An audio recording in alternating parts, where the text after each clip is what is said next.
I know he loved the holidays. It was his favorite time of year.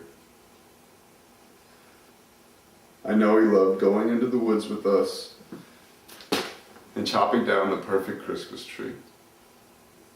Even after the woods turned into the Target and we had to trespass to get one. He even loved decorating the freaking thing, but it's a complete leap to think he would want his ashes scattered on a Christmas tree now that he's dead. I don't even think it's legal. There are laws about disposing of human remains. And who are you to know what he would want? You haven't seen him for like 25 Christmases. So what if you're scared to fly? You drive. I've seen enough pictures of your Camaro on Facebook. You know, I'm sorry. Actually, I'm not sorry. I'm just sorry this is happening at Christmas when I try to be kinder to people. But you haven't been here, so you don't get to say what happens to his ashes. I volunteered to get a pretty urn, find a sunny place in my house, and gaze lovingly upon them every day until the scattering. But no, you said Dad wouldn't want that. And because you're the oldest, somehow you get to decide that he should go in a plastic bag and put in a dark closet. That is something he definitely wouldn't want. Now it's the holidays, and this is what you come up with. At the risk of you turning violent, because I haven't forgotten what the palm reader said about your killer thumbs. No, you were not scattering Dad's ashes on that Christmas tree. It isn't even a tree. It's plastic and made in Korea. Dad was in the Korean War, for crap's sake, and would chop himself down if he knew his ashes were on a Korean plastic tree. I don't care if he won't know what we do with his ashes. I'll know.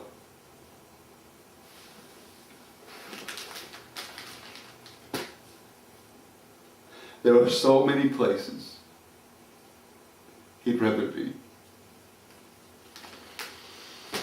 And not just on Christmas. Come on, Dad. Let's go. Now, to confirm the complot thou hast cast of all these practices, I'll spread the watch upon precise commandment from the king strongly to guard the place where Pedregano this night shall murder hapless Cerberine. Thus must we work that will avoid distrust, thus must we practice to prevent mishap, and thus one ill must another expose. This sly inquiry of Hieronymo for Bel Imperia breeds suspicion, and this suspicion bodes a further ill. As for myself, I know my secret fault, and so do they. But I have dealt for them. They that for coin their souls in danger to save my life for coin shall venture theirs. For it's better that base companions die than by their life to hazard our good acts. Nor shall they live for me to fear their fate. I'll trust myself. Myself shall be my friend, for die they shall. Slaves are ordained to no other end. Thus do I ever make my fool my purse. For I mine own gain knowledge should profane, if I would time expend with such a snipe, but for my sport and profit. I hate the more. And it is thought abroad that twixt my sheets has done my office. I know not if it be true. But I, for mere suspicion in that kind, will do as if for surety. He holds me well.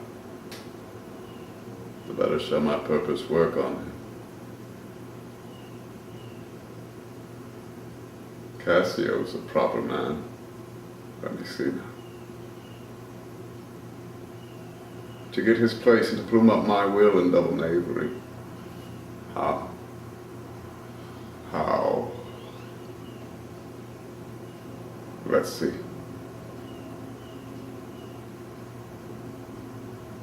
After some time to abuse Othello's ear that he is too familiar with his wife. He hath a person and a smooth disposed to be suspected, framed to make women false. The more is of a free and open nature that thinks men honest that but seem to be so, and will as tenderly be led by the nose as asses are.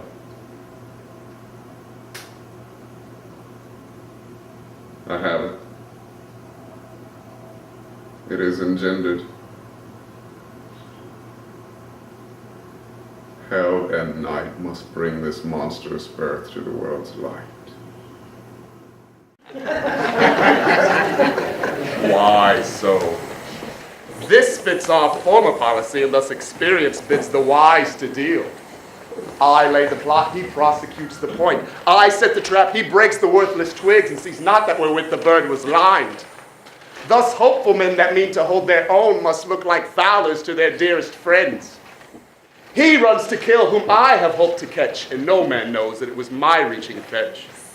'Tis hard to trust unto a multitude, or anyone, in mine opinion, when men themselves their secrets will reveal. Have you ever heard of the Napoleonic Code? Let me enlighten you on a thing or two, baby. In the state of Louisiana, we have the Napoleonic Code, according to which what belongs to the wife belongs to the husband and vice versa. For instance, if I had a piece of property or you had a piece of property. All right. I'll wait till she gets through soaking in a hot tub, and then I'll inquire if she is acquainted with the Napoleonic Code. It looks to me like you have been swindled, baby, and when you're swindled under the Napoleonic Code, I'm swindled too, and I don't like to be swindled. Where's the money if the place was sold? Open your eyes to her stuff. You think she got them out of a teacher's pay? Now stands our fortune on a tickle point, and now or never ends Lorenzo's doubts. One only thing is unaffected yet, and that's to see the executioner. But to what end? I list not trust the air with utterance of our pretense therein, for fear the privy whispering of the winds could convey our words amongst bone-crusher ears that lie too open to advantages. For what I wish, no one yet knows but me.